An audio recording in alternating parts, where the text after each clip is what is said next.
So welcome to the MARY HYTKEN DUMONT Jewish University here at ASBEE, and this is our third session on business ethics. And tonight we're talking about the question of buyer beware. Is that the Jewish attitude that the buyer should beware and the merchant doesn't have to be too careful? Or do you have to be very upfront about the merchandise? And if you're not upfront, then maybe it's a mekach ta'ut. Mekach ta'ut, maybe it's a mistaken sale. Mekach ta'ut, it could be considered a mistaken sale. So for instance, if I sell you this book on the assumption that it has the 5 books of Moses in there, and you open it up and there are 20 white pages that have no printing on them. So do you say, well, that's the way printing is in Russia or wherever, and in Israel they don't print. Sometimes there are white pages. Tough luck on you. Or do we say, before you bought it, you should have flipped through it to see. You didn't flip through. You could have. It was a bookstore. It was open. No one objected, right? In those Barnes and Nobles, they'll let you flip through as much as you want. The seller runs the risk that word of mouth gets around. Nobody else is going to buy books from him. Okay, so that's right. So the market kind of discourages that, because if he sells cheap stuff and if he sells bad merchandise, people will stay away. So maybe that'll regulate itself. Now, this question of buyer beware, apparently the laws in America are complicated. Perhaps I'm sure Ben could tell us more about it than I can. But I just found one little snippet about in the UK, in the United Kingdom, in Britain, the consumer law has moved away from the caveat emptor, the notion of let the buyer beware. It's your problem, the buyer, with laws passed that have enhanced consumer rights. So again, from a Jewish perspective, it's not a conflict between the rights. We don't usually speak about rights, we speak about obligations. So is it the obligation of the buyer to beware, or is it the obligation of the seller to be honest, to be scrupulous, to make sure that he sells the right product? Now, this idea that we shouldn't try to pull the wool over other people's eyes, as we mentioned in our first week, can be from a variety of sources. It could be from the idea of Vayikra 25:14, when you have a sale, lo tonu al tonu ish achiv. One person should not afflict his neighbor. You shouldn't basically cheat, defraud one neighbor another. Perhaps that's the source. Usually they speak about that verse in terms of overcharging, which is not this week's discussion. That was last week's discussion. Also, we spoke about that verse in terms of verbal affliction, verbal abuse, verbal manipulation, where you tell someone that you tell someone that's a beautiful book, and it turns out that it's something else. He's very disappointed. That's all derived from this idea of don't afflict. The Midrash in the Sifra said that the verbal affliction is included here, not just monetary affliction. There's also the idea of stealing of the heart, genevat dad. It's a rabbinic expression. It doesn't say anywhere thou shalt not steal the heart of your neighbor, but we know that bad guys did it. Avshalom, who rebelled against David, who created the whole revolution against David, kicked him out of Jerusalem and basically went to war with David, his own rebellious son. He stole the hearts of Israel. Like a bad politician, he smiled to everybody, he kissed everybody, and he was beautiful curls and hair, and everybody fell in love with him, and he tricked everyone that he was somehow a good guy. So there is something negative about that. The Tosefta, an early Talmudic source, talks about Shiva Ganavim Heim, and there are 7 types of robbers, and the worst thing is Gonev Das Abrios, if someone who tricks people, as it describes on the top of your second page here. Let me just a quick question, yes. Just for clarity. Are yes. you saying that some sort of implied trick does not apply to this? This is merely monetary? In other words, I know the land I'm selling is infertile, but I don't disclose that. Mm-hmm. I sort of tricked him in that, and by not disclosing, does that not apply to this one particular? Yeah, well, that's the question. Is that affliction, or is it if, let's say, you didn't tell him that this land was really infertile, but you didn't really charge him that much either? If you charge him too much, we get back into the last week's discussion of overcharging, which is a classic fulfillment of or a violation of ona'ah, of affliction of prices. However, if you charge the right price, But, oh, you thought you were just getting a bargain. Oh, I get a cheap price land. That's one thing. But if you thought you were getting it cheap, but you thought it was good, and it was cheap. We're gonna get into that of someone that was cheap. You're paying a price with one expectation and you discover a different one. In other words, you didn't buy it on the cheap. So. You didn't buy it? You didn't buy it on the cheap and therefore got cheap later. Right. You bought it with a certain expectation because something wasn't revealed. Right. You discover otherwise. Right. The discussion tonight is mostly where the price is right, but your expectations were off. And then is the deal off because your expectations were off. As we said, yeah. So a little bait and switch. Okay, bait and switch. Yeah, we'll get into cases of marketing as well. So we're gonna have all kinds of cases we're gonna look at. Just a little more about the theoretical, just to review what we talked about the other week, the idea of not stealing someone's mind, the genevat dat, the stealing of the mind, also pertains and is a violation of slippery tongue, lying, as the Rambam outlines in the laws, not of sales, but the laws of deot, the laws of proper character development. Come have a seat. So if a person sells a book and really it's missing half the pages, then it is a violation of afflicting your neighbor because you feel bad about it. It makes him feel bad. But maybe not. Maybe that's only for cases where you overcharge. Who knows what? It might be something about the form of stealing, as the Ritva says in the bottom of page 2. Maybe it's a form of stealing, just like the Torah says, don't steal this cup. Also, don't steal someone's mind, because the most precious thing you have is your mind and your ideas. And when you fool me, you steal my mind. You take the most precious thing, my most essential thing, is what I know and what I am and who I think. So we discussed it. Moving along, let's try to get in a little deeper. This is going to be a little Talmudic analysis for a moment. We'll get to some more easier case law, but for a moment, let's look at Rabbi Aaron Lichtenstein's distinction between mekach ta'ut, mistaken sale, and unmet conditions. So, sounds fancy. Listen to this. What's the difference between? Hey Gary, what's the difference between these two cases? Yeah, these two cases. Case number one. Someone who said, we're trying to figure out the difference between these two cases. Someone said, I will sell you this on condition that you move to New Jersey. If you move to Memphis, I'll sell you this pair of shoes. Or someone said, I'll sell you this pair of shoes on condition that they are unused. Two different cases. One is shoes because he walked. right. I will sell you this merchandise on condition. I'll sell you this book on condition that it's a chumash. Or I'll sell you this chumash on condition that you have me over for dinner tomorrow night. What's the difference? Let's take it a step further. So then it turned out it's not a chumash. And I said, it's all right. I didn't really care if it was a chumash. I'll take it anyway. That's Shakespeare. It's also a good book. I'll read that. Second case, said, take this on condition we have dinner tomorrow night. I'll sell you this for $10 on condition you take me out for dinner tomorrow night. You don't take me out for dinner.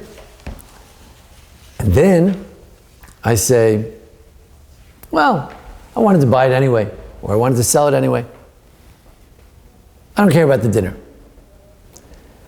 In which case do we say, oh no, the deal's off.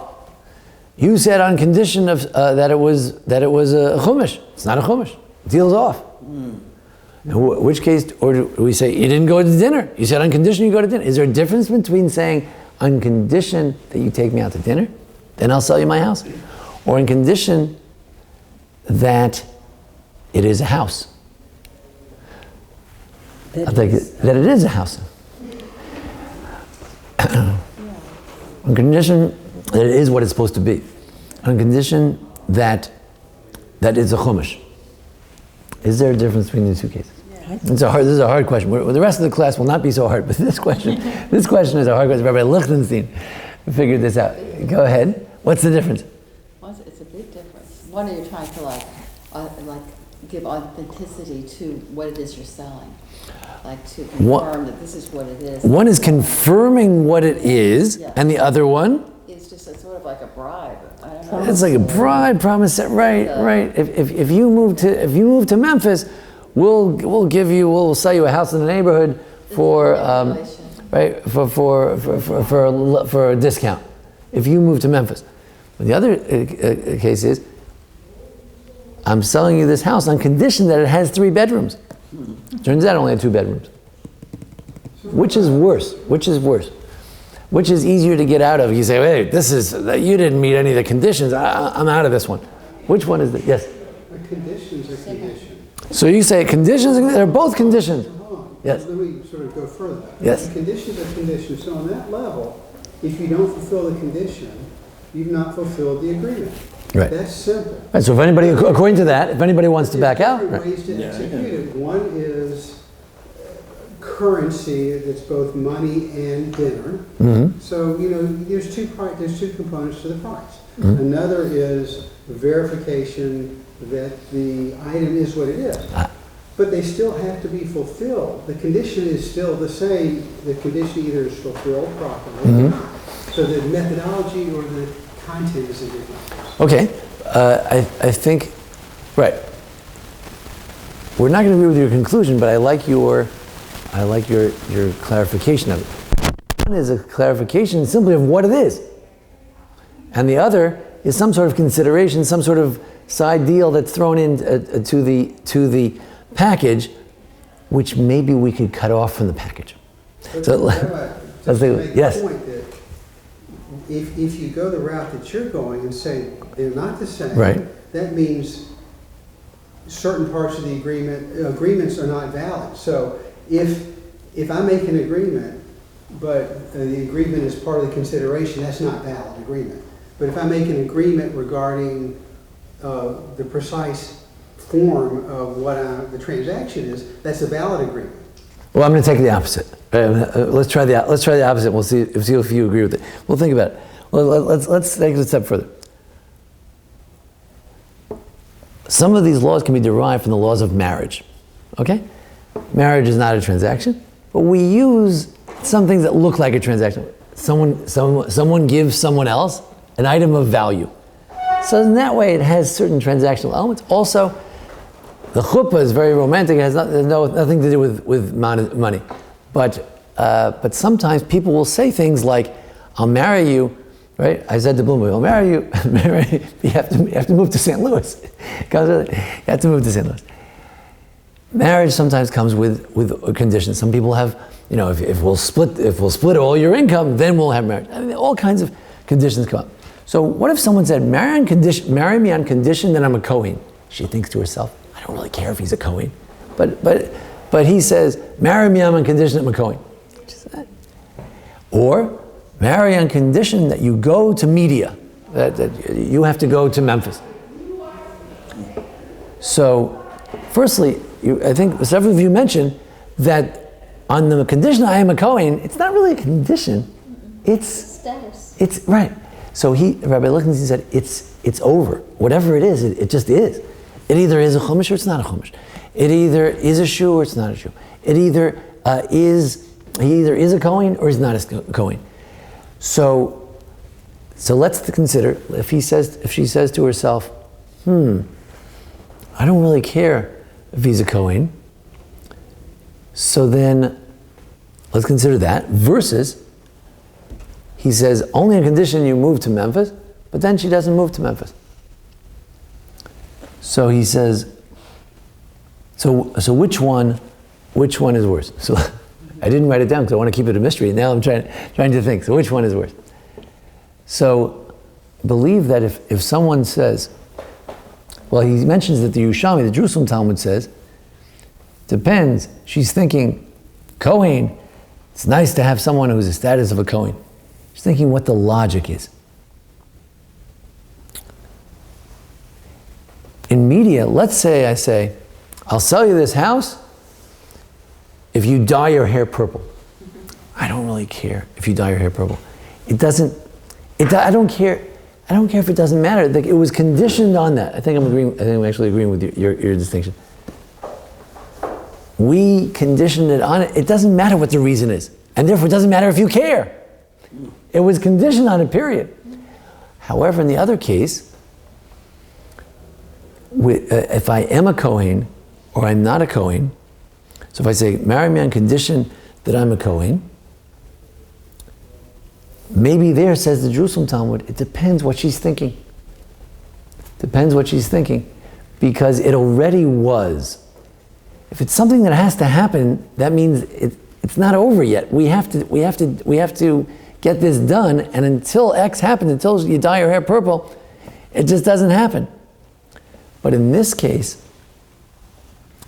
it already is what it is. So if, as I'm saying, marry me on the condition I'm a Kohen, you're thinking, I don't really care if he's a Kohen, then at that very moment it didn't make a difference, because it already existed. Since it's something that already existed, and you're waiving it at the outset of it, you waive it. At that point, it's gambling, because if you're not making a legitimate condition, you're right, because it's based on her knowledge, and you have the complete knowledge whether you're selling a chumash, a book, or what your status is, Kohen or not. And you have complete knowledge and the other party has less knowledge, so you can't make that a condition, because you have to enter into a contract with an agreement, so you both have to understand the same amount of knowledge. Well, where Rabbi Finkelstein, I think, is saying that, based on the Talmudic sources, is that if she doesn't care about that knowledge, he says that care doesn't matter when it comes to the purple hair, because you said that A doesn't take place until B takes place. But in the other case, the Kohen, on condition that this book is red, is blue, and it is blue, that's the status of right now. And if right now she's thinking, I don't really care if it's blue, then as of right now, we have a deal. I made a condition which she didn't care about, and it already exists. Anyway, so the point here is that when we talk about mistaken, our topic of tonight is mistaken sales.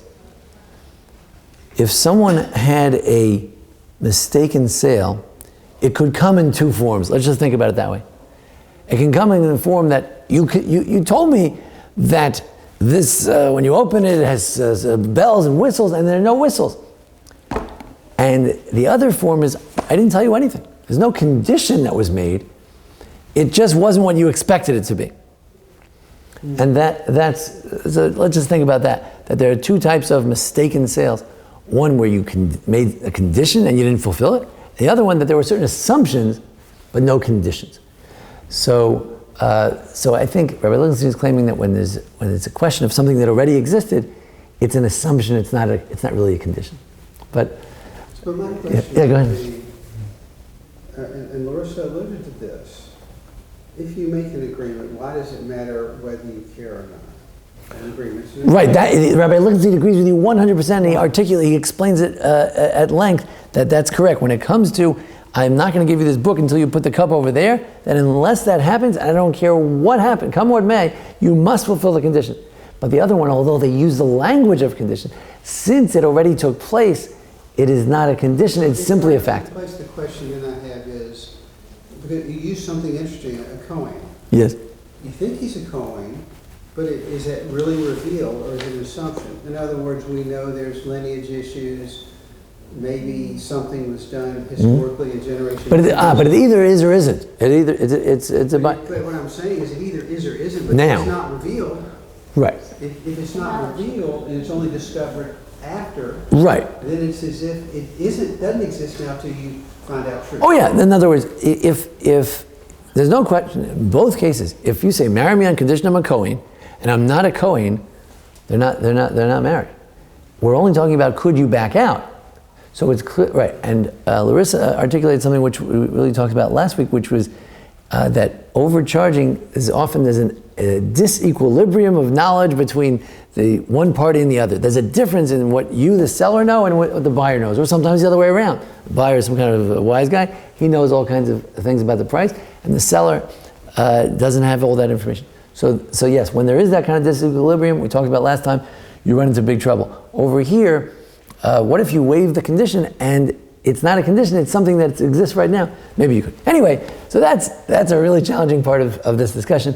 Just a little throwing out for those who enjoy that kind of thing. We now move on some case law. Yes? It's just sort of, it appears to me that what you're saying is that the person who is actually making the purchase can make the decision on whether it's contractually a good contract or not, based on the fact that it may not matter to that person, or it might matter. Unless it was if it does not matter, then they can say, I want to keep the contract going, whereas the other person made the contract, so it's a done deal.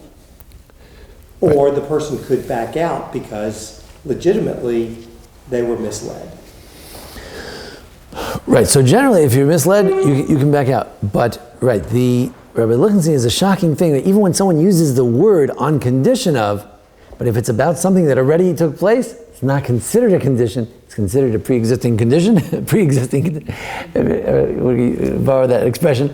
It's a pre-existing, it's a coexisting, it's an existing condition right now, and therefore it doesn't matter. But, so when it comes to the real conditions, you can't say that you don't want that you made that deal. So you have to fulfill the conditions. But when it comes to things that exist or don't exist, there you could say whether it exists or not, whether it's true or not, doesn't bother me. Right? So interesting. So it's interesting. Let's move on now. A little more straightforward. Truth in advertising. So when we talk about a mistaken sale, let's see what happens.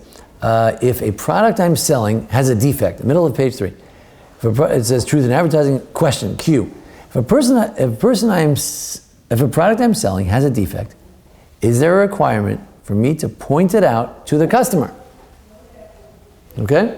So I'm selling a used car, and it had a problem with the carburetor, but the mechanic said it could still last another 2 months, and I'm selling it now. Do I have to tell him?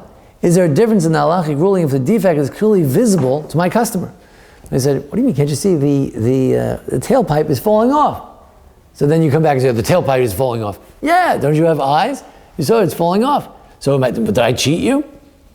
Or you should have looked, buyer beware. Right? What if it's under the hood, or if it's like visible like a tailpipe? Is there a difference? Right? Maybe buyer beware if anybody can see it with your plain eyes. Right? You rushed in, like sometimes how do I go shopping when a certain busy rabbinic business comes up? I run into the store, I grab whatever it is, I walk out. So that's my problem if I'm rushing too much when I'm buying things. And I didn't notice something very basic about it. There's a huge run in the suit right in the front. I didn't see it. How can I then complain about it? It was right there. Maybe it matters about price, right? It was a $75 suit, and I was so happy. So then I walked back in and I said, it has this big tear. I said, but that's why it was $75. Anyway, who would like to read that for us? Who would like to read it for us? A, that number where it says A. And just to get two things straight, we're going to be reading from the Code of Jewish Law, the Choshen Mishpat. If you look down, if those of you can see these big what do they call them? Brown volumes here. That's the Code of Jewish Law, and there are 4 volumes. Each volume in this particular edition has 2 or 3 volumes, and one of them is 1 volume. Choshen Mishpat has 3 volumes, and it's all about monetary law. One of the commentaries on the Code of Jewish Law is the Sma, who's Rabbi Falk, who lived in the 16th century, and he was a student of Rabbi Isserles. We're going to mention Rabbi Isserles as well. He's the Ashkenazic authority. Code of Jewish Law is written by Rabbi Yosef Karo, but the Ashkenazi people who lived in Krakow in that area and Russia too, we follow him. Sephardic Jews follow the basic code of Jewish law. So let's see what he says. Who would like to read that for us? A, do you have to disclose problems with the merchandise? Debbie, would you read that for us? A, according to the Shulchan Aruch. According to the Shulchan Aruch, it is prohibited to cheat people in business or mislead them in any way during a business transaction. For example, if there is a defect in an item being purchased, the vendor must inform the customer before the sale is made. If we just leave it there, that's pretty rough, right? So you've got to inform everybody of all the defects. Mm-hmm. We'll see there are more details. But the Sma, the commentary on the Code of Jewish Law, what does he say? She adds another point to this rule. Even if the seller will offer a discounted price on a defective item so that he is not actually cheating the purchaser. In terms of last week, in terms of overcharging, it's not overcharging. Mm-hmm. Usually this book sells for 15. The one with 20 missing pages, I'm selling for 10. Go ahead. It is prohibited. The reason for this is that otherwise the seller would be misleading the buyer into thinking that he is getting a bargain. I thought I was getting a bargain to get this book for $10. It's not a bargain. 20 pages are missing. Go ahead. However, if the defect in question is something that the purchaser can clearly see on his own, some say there is no need to point it out. Right, if it says over there that someone put a stamp on it and said defective, right? And then one can say, this is defective. Well, right. It said defective. It said right. defective. Sometimes they have a floor model in a store, and the seller will say, there's a floor model, people have looked at it, sold it, touched it, you get a discount. Right. And everybody knows that it could be broken because it was a floor model, and I'm happy to take it anyway. Right. But they're saying, if ultimately, since it's a floor model, it actually is broken, I thought I was getting a bargain because, people touched it. I thought the defect was people touched it, But the seller may not know that it's broken. Right, but I'm still getting a floor. I'm still getting a couch. It turns out I'm not really getting a couch. You pull the lever and it doesn't do anything. Right. So, all right. So step number one. I'm saying the seller is still required to say, right. By the way, the motor's missing. right. Unless, well, we did have one caveat. If there's a big, if the handle of the recliner is hanging loose on the side of the couch, and you just didn't check it, so then maybe I could get off easy on that point. But again, if I overcharge him, it would be a different story. There's some abstraction here which makes it hard to take this real seriously, which is to say there's almost always context. In other words, it's not a buy and a sell. So even usually, it's a donkey or a car. Donkey in the old age is a car today. You don't just buy it. You usually either ask as a warranty or is anything wrong with it. So all of a sudden, that puts the seller in a position to represent. And either he's fair, he's going to lie or not lie. Right. And it doesn't matter at that point if the tailpipe is hanging. If I say to you, is there anything wrong? He says, it's as is. You figured out yourself. Right, that's not. So we're going to discuss it as is. We're going to have a case. Is this without considering there's context, this doesn't completely apply. Right. Also, let's say it's one of these schlocky kind of places. It's sort of like a tag sale or something, or it's like a flea market or something. So no one expects anything to be perfect. You're going to spend $5, and everyone knows they're probably going to get a lemon, but everyone's hoping that, this one's not a lemon. It looks good, right? And it turns out it is a lemon. So can you really complain it was a lemon? You're not paying that much. You know there are a lot of lemons, right? So there's a term there that's very expected as is. I mean, everybody knows that's as is. We're going to have a very specific as is case after these 5 cases. Let's continue with case number 2. Yes. Sometimes I have a sign as sale, as is. Yes. That's what I was just saying. Right. As is. An as is sale. Right. So we're going to see the following. If you have a card that says as is, so you can't come back and say, my tire guy said that these tires need to be replaced within the next 3 months. I said as is. Right. But let's say it doesn't turn on. So you say as is. What if you know there's something wrong with the car and you still say as is, but you know that in about 3 or 4 months the car is going to fall apart? Yes, we're going to have a case like that. Yeah, we're going to have a case like that in a minute. Now, case number 2. And these cases, I thank Rabbi Mary Orlean of the Business Halacha for these cases. I doctored them up a little bit. Truth in advertising number 2. question on the bottom of the page. Can I give a fresh paint job to an old car to give an impression of a relatively new one? What about polishing or waxing a new item? It's new. It is new. But I wax it so it looks even more new. Right. Shine it up. Who would like to read that? Lenny? One may not paint old objects so that they look new. Nor may one soak meat in water to make it look white and robust. Okay. Thus, one may not try to mislead his potential customers by making a car look newer than it actually is. However, the SMA... The same SMA, the Sefer Mirat Einayim, Rabbi Falk, go ahead. Explains that this refers to a case where the owner overcharges for an old item while the buyer is under the false impression that it is relatively new. However, if he charges a price which is fair for the old item and paints it just to make it more visually appealing, it is allowed. So the SMA kind of turns it around. Right. So, I'm laughing because I'm thinking of makeup on a woman or plastic surgery. Yes. To make her look younger than she is. They used to do saying she's 45 instead of 65. Is that allowed? Listen to this. Selling herself. The Talmud tells a story of a slave who was very clever. He colored his hair dark, and he's all painted up, all nice and black hair. And so fellow Jewish fellow, a rabbi, one rabbi said, "Would you like to buy the slave?" He said, "No, I don't get involved." And he had some halachic reason he didn't want to get involved. Then this other fellow's also a rabbi, but less famous. He took the slave, and then the slave washed off all his black hair. And the fellow said, "Can you get me a drink?" He says, "An old man like me asked me to get a drink." And apparently the rule is, he can't. He's old. He can't. So he was stuck with this useless slave, and right. And he said, "Oh, the other rabbi was so smart, not getting involved." Okay, moving along. Similarly, do we finish that? Similarly, one may shine a new item to draw the customer's attention and make the item more attractive.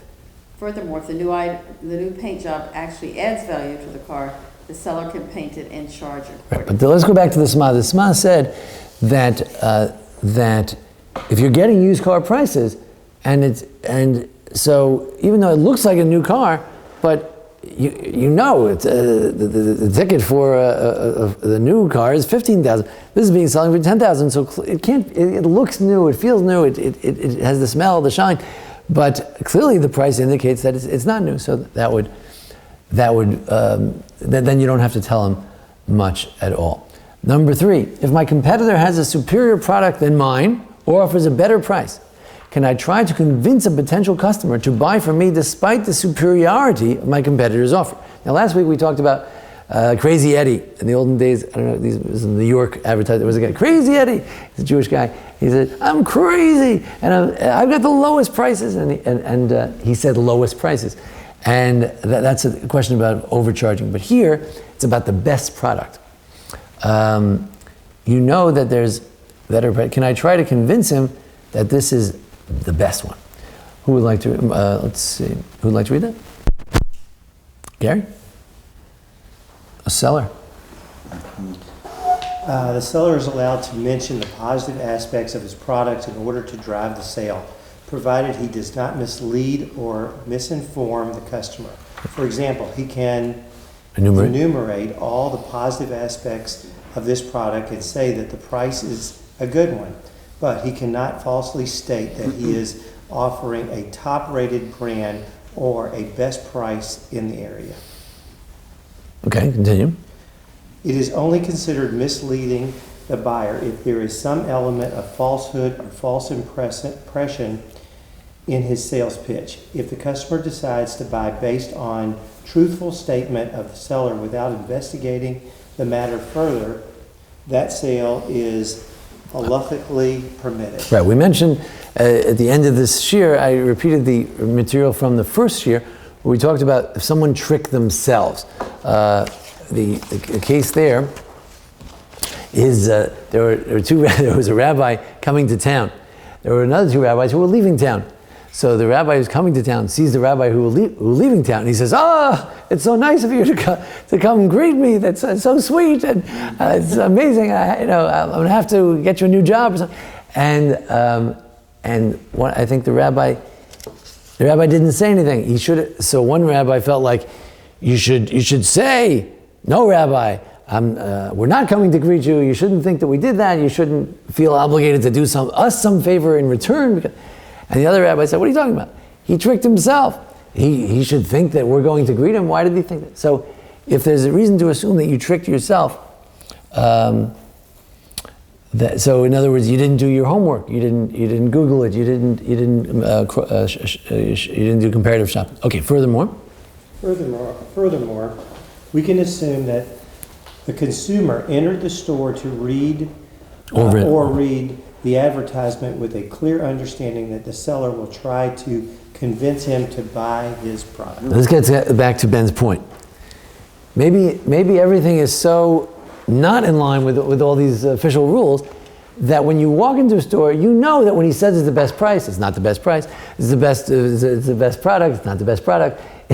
So maybe there's a whole world of lies in which these assumptions are made, and therefore, of course, a poor guy, he's trying to sell you something. What do you expect him to say? Oh, our ice cream is no good. You should go down the block and get better ice. What do you expect him to say?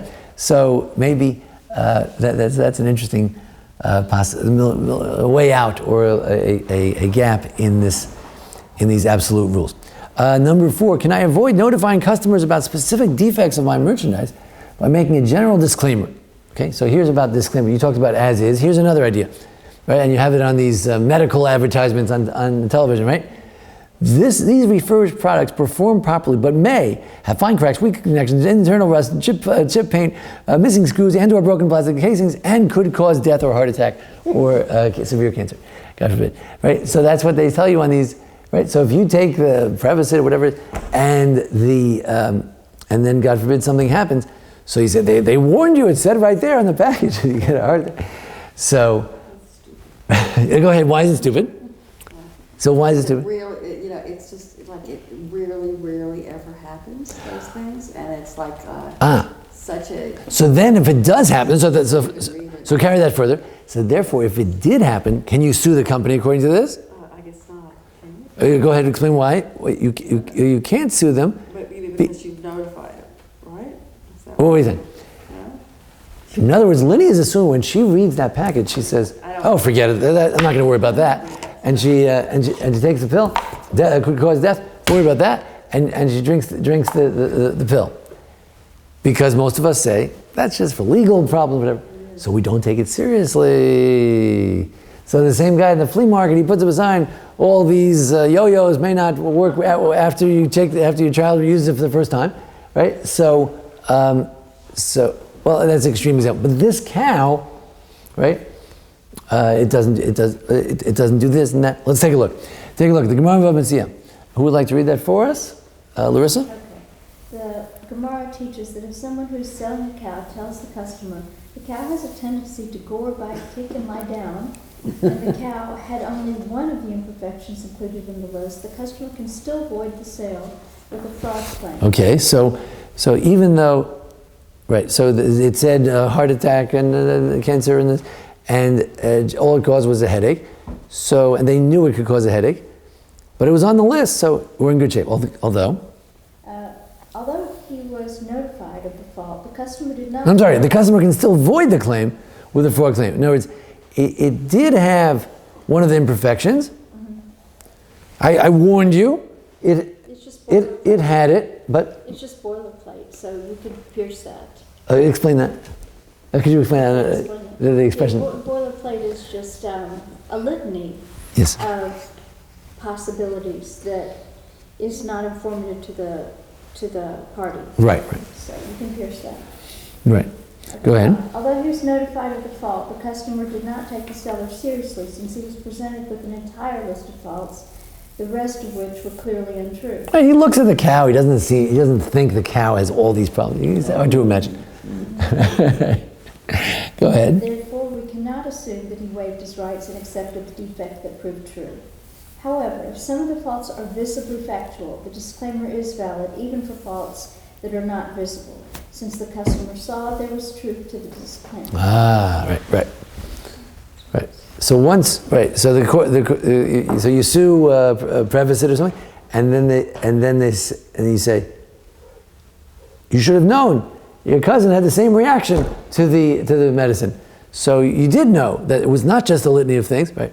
Or Lenny says, no, I never took any of these things seriously, and none of it ever comes true, and it's a very rare kind of thing. It's a very rare thing. So so I don't take it seriously, right? But if one of them, it turns out that you warned me. Oh, it's visible. So in other words, it's like that run in the jacket or the tailpipe that's dragging out. I warned that this car it's a lemon and whatever, but I'm still asking for $5,000. So, but when you said it was a lemon, you also saw that the tailpipe was dragging, and then turned out that it doesn't even start. So you say, well, he saw the tailpipe. I warned him that it could be half dead. So that's that.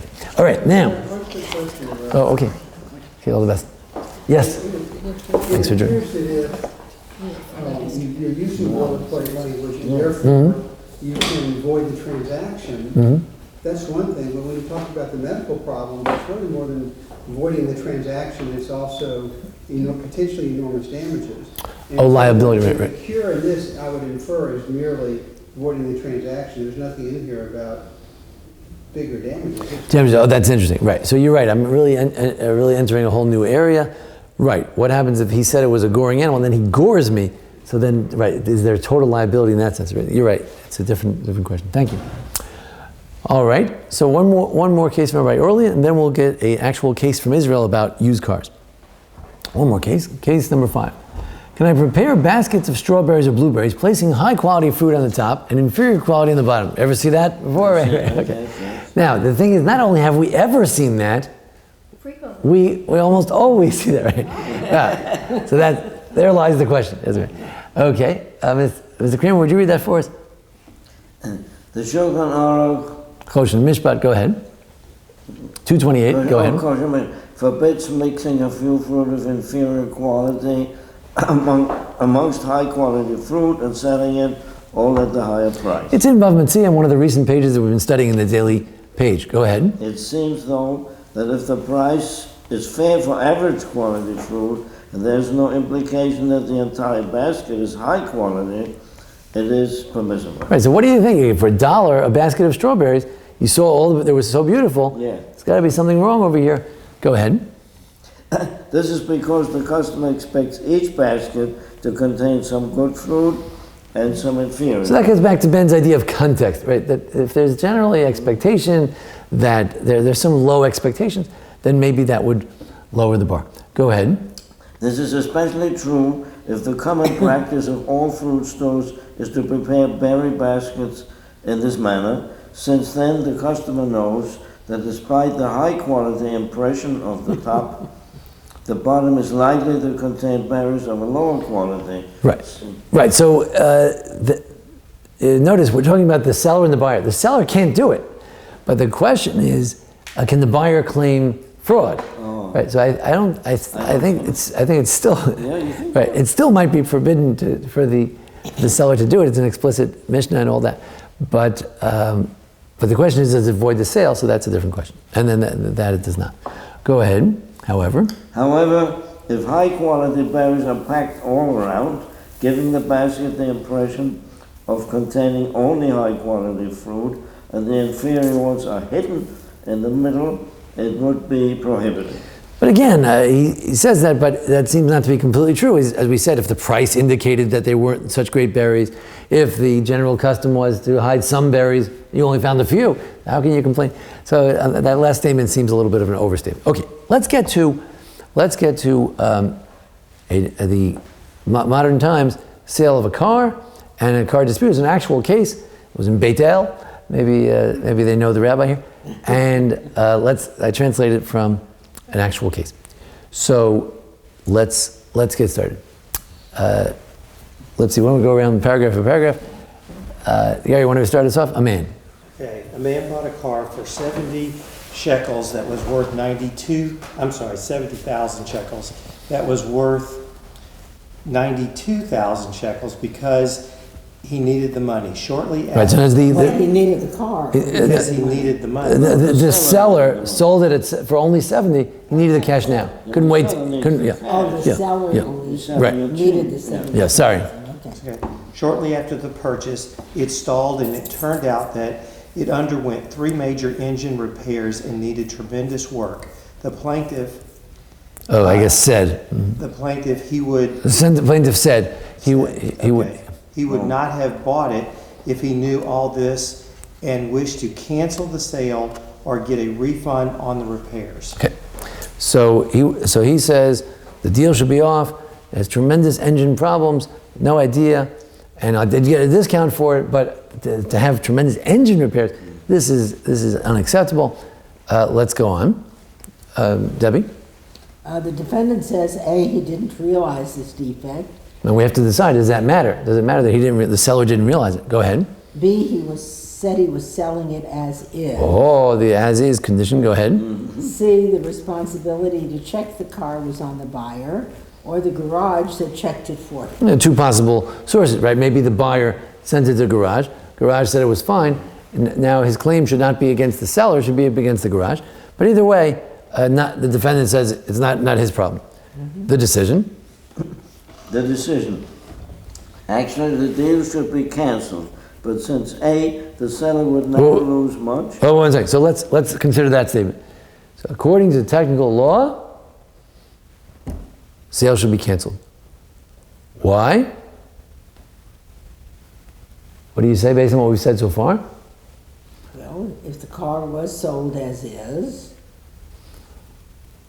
Well, no, apparently, even though it was sold as is, he's saying the sale should be canceled. Even though it was sold as is, sale's off.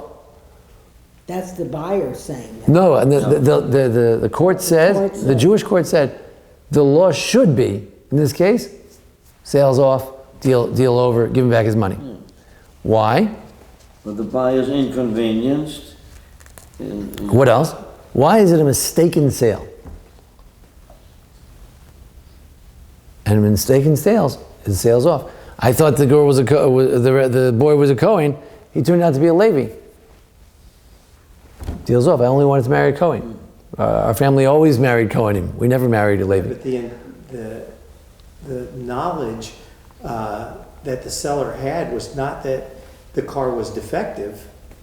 He was selling it strictly because he needed the money, and not that he knew that the car would fall apart soon after he purchased. Right. So although it did not seem to be a case of intentional dishonesty and someone misleading someone intentionally, at least that's what he says, the court says that fundamentally we still would find against him. Because I guess the assumption that you come to the definition of what a working car is, or a saleable car. Right. And the saleable car should have a motor that's operative. Right. So you sold him a car. It's almost not a car. Yeah, it's not a car. That's really the question. Yes. Good. So that should be the law, but there are various reasons for which they're going to compromise. Go ahead. A, the seller would now lose much. Yeah, I didn't understand that exactly. Maybe I didn't translate it exactly right. There's some sort of complication with the seller. Go ahead. In other words, now that this car has been through this cases, so there'll be a record on this car. This car went through a case or something like that, and he'll never be able to sell. He's stuck with it. It's a permanent lemon. Go ahead. The buyer would have to pay for the interim rental. He did get it cheap, so the court made a compromise to pay the difference between the discounted price and the repair. So you got a discount of 20,000 shekel, but it cost you 10,000 shekel to repair it. Right. So give him the 10,000. No, 1 second. The seller would give him. Is that the difference? Yeah. Is that The seller would right? get 10,000. Give him 10,000. Right. Okay, good. And Now, this decision is based on 4 factors. okay, so even though they decided to sort of compromise, but they still discuss how they came to this conclusion. So number 1, what did you say? Say that again. Is the cancellation? Is the cancellation due to the fact that it broke down? No, it could have broken down for other reasons. Right. So that's a sort of a side point. It's interesting. All right. In this particular case, we're not sure that they're breaking down, and okay. But anyway, go ahead. 2, is the cancellation dependent on whether the defendant knew of the blemish? So that's interesting, right? Now, is a cancel when we say that if you sell something if you sell a lemon, if you sell a book and it's not a book, or a cup and it's not really a cup, and has a hole in it, the sale is canceled, is that because I tricked you and we're sort of going to penalize me for tricking you? Or is it because it was supposed to be a cup, it wasn't a cup? What do you think? Well, with the book lacking 20 pages, I would say it's no longer a book. Okay. You know, So- I guess It's no longer a book. It doesn't matter that I didn't know. I didn't see, right, of course I didn't go through every page of the book. So, right, but it doesn't, you're saying, what does it matter whether you intended it or not? If you said you're selling a book and you charge them the price of a book, you should get a book. Right. Yeah. Right.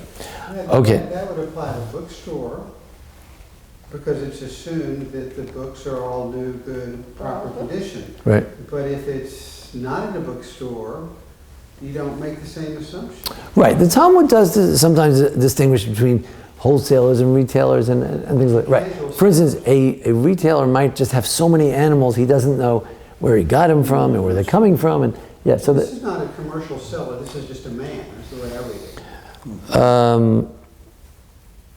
Which changes it to a point the expectation. No, not necessarily. One second. No. This was a case of a car dealer. It was a car dealer. Oh, I see. Yeah, I'm not sure. I'm not I sure. think it makes a Yeah. Well, well, one thing. If the knowledge of the seller makes a difference, then it makes a big difference. But if we say the knowledge of the seller doesn't make a difference, the question is, did he sell him what he said was supposed to be selling him? He's supposed to sell him a workable car that he gets some use out of. Turns out that it has a huge motor problem. So then the knowledge is not so important. It's just the sale was all based on a false assumption. Knowledge has a slight impact, because in the case of a professional, there is an expectation that there is some due diligence. In the case of this, it's not that he's selling a car and it wasn't a car. Things happen by chance.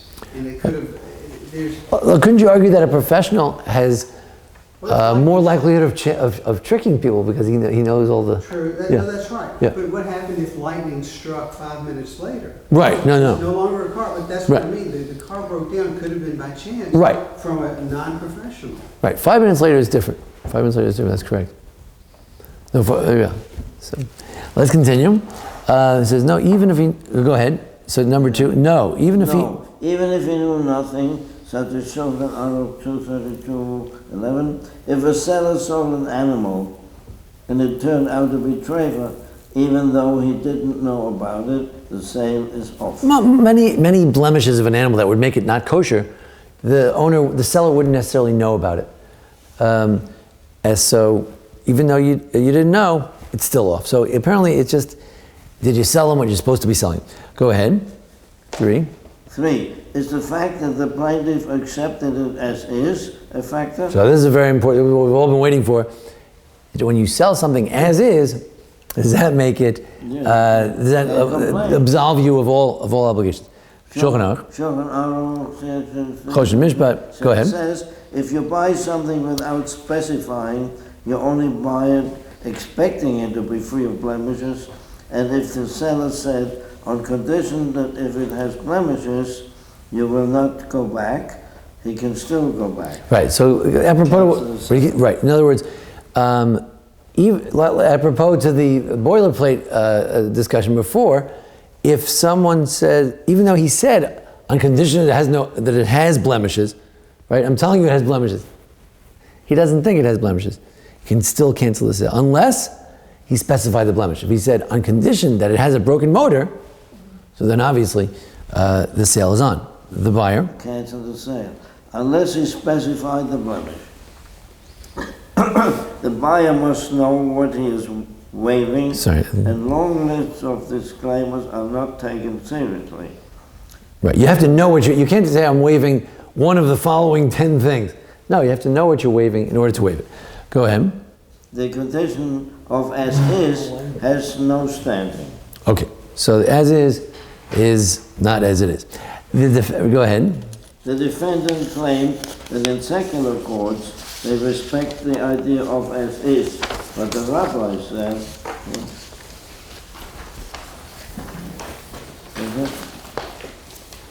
and that it is not clear that the custom of the place. Right, in other words, when we talk about these type of things, when we talk about the Code of Jewish Law says, is that some sort of like Sinai says, God says, or is it more like these are these rabbis, but if you live in a different society and different assumptions?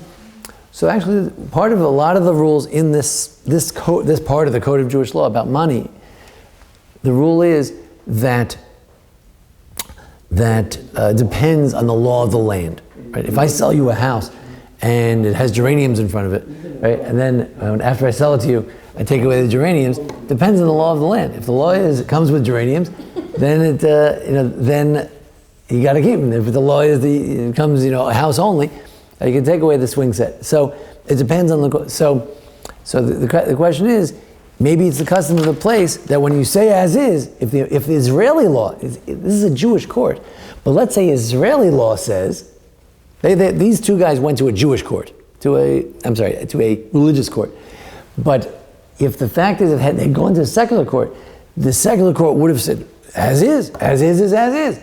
So would that make it that the Jewish law would also say, well, if that's the kind of country you live in, where people say as is means as is, then that would change the Jewish law, because he said that those are the expectations. They're Israelis. They were functioning. So he says, no, true, but it's not. There isn't a clear custom about the as-is question. Okay. Finally, on this used car case, is it buyer beware? Who's supposed to check it? Right? He said, well, you should have checked it. What do you mean? Now you found out it had 3 motor. Why didn't you find that it had 3 motor repairs beforehand? Who's supposed to check it? Larissa? Is it buyer beware? Who's supposed to check? The basis of the defendant's claim is that the Maggid Mishnah on the Rambam... And the laws of Machira, the Machira is sales. He wrote, some say, if it is something that the buyer can easily check right away, to test or taste, and yet he didn't do so, the sale is on. So if you could have gone to the garage, it was right next door, there's a garage, there's plenty of garages in the neighborhood, you didn't go, so the sale should be on. How can you cancel it? But the court said the matter is not readily visible. And in other words, the disrepair of the car is not so readily visible. It's under the hood. It's not, right, go ahead. Rambam, if you see the blemish and you use it, you can't cancel the deal. Right, you see the blemish, and then not only, then it has a little, it looks like it has a little hole in it, and then I actually drink from it, and now I say, oh, it has a hole in it. So then the deal is off. But apparently, it seems from the Rambam that if you see it, but you didn't use the cup, it's only if you see it and you use it. But if you just saw it, it has a blemish. Everyone can see it. There's a big black spot there. It has a hole. Then you can cancel, even though you could have objected. So you saw it had a hole. Yeah, but so it seems that this question of who's supposed to check it is a debate between the Rambam and this other opinion. Okay, so that's that. So buyer beware. So in this case, they happen to have compromised, but the fact is, do we say buyer beware? The Rambam says that no, if the seller should sell things that don't have holes in it, right? Cups that don't have holes in it. Does as is help? Generally speaking, no. We are just 3 things, and we'll call it a day. Is a house. Yeah, right. 2 quick things and then a conclusion. Number 1, interesting 2 debates in the Code of Jewish Law between the Code of Jewish Law and the Ramah, the Rabbi Isserles. In the Code of Jewish Law itself, it says that an animal that has a lung problem, right?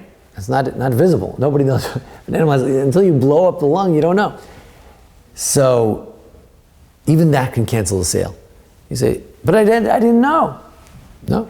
I wanted to buy an animal to slaughter it. I told you I'm a meat producer. I want to chef them to have a party. And then you sold me an animal. It turned out that it's not kosher because it has a lung problem, which no one would know. He says, the deal's off. But then the Code of Jewish Law says some people disagree because it's very common and you should have specified that. So if there's a problem that's very common, maybe you should specify it. So you might argue that about the engine. I'm buying this car as is, but if there's a problem with the engine, I don't accept it. Maybe. Is a broken motor more like a hidden lung, or what? So that's interesting. Whether just because it's a common blemish or it's a hidden blemish doesn't seem to matter. It's still a blemish. Common blemish, there's a debate. Maybe if it's a common blemish, you should be aware of that. Right? You look at a cup, you better make sure it doesn't have holes in it. Also, when is a house a house? Here's a sad case. It came from the Rush. Rabbi Asher, he lived in Germany, and then he had to run away and move to Spain. Now, I don't understand the question. When is a house a house? Oh, well, so let's take a look. You explain it. Reuven, who sold Shimon houses in another city, and before the deal was done, the deal was done, but they didn't get to go to by the time he gets to the house, the Gentiles had a pogrom, and they ruined some of the places, and smoked the walls, because they made a fire, and removed windows and doors, and Shimon wants to back out. Reuven says, these are passing blemishes. We'll give you a new door, we'll give you new windows. Says, let him subtract the value so it can be restored and the sale is on. He sold you a house that didn't have windows or doors. Is the house still a house? Mm-hmm. So he says the sale is on. It's still a house. It has 4 walls as a house. For a house, he sold him, and it is still called a house, says the Rabbi Yisraelis. For he said, but if he said it had a whole wall and it was a shaky wall, he cannot simply build a whole wall. If he specifically said that it was whole and turned out to be, that's different. If you specified a wall and the wall itself is no good, that's a problem. But if you said a house and it is still a house, right? So then what about a car? Is a car if it doesn't run? Yeah. It looks like a car. You can sit in it. Anyway, so these are also interesting cases. In any event, clearly we see that there are 2 elements to this. One is, from the point of view of the seller should not mislead other people. That's clear. Then, from the point of view of the buyer, if he was misled, or there were misunderstandings, or he wasn't misled, but he didn't get what he thought he was supposed to get, can you cancel the sale and void the sale? And generally speaking, one can void the sale if you didn't realize what you were getting, regardless of what the intentions were of the other person. But just to conclude, the Gemara in Shabbos says that when a man is brought before the heavenly court, the very end of your sheets, when a man is brought before the heavenly court, she is asked, were you trustworthy in business? That's the first question. So hopefully if we can answer yes, we're in good shape. And also they asked, did you set time for Torah study? So tonight we get 2 for 1. 2 for 1. In any event, so next week is the campaign. Right, next week is a campaign opener for the Memphis Jewish Federation and the Jewish Community Partners. So we're going to have to cancel next week, but we will have our final session on paying wages on time, December 14th in 2 weeks. God bless.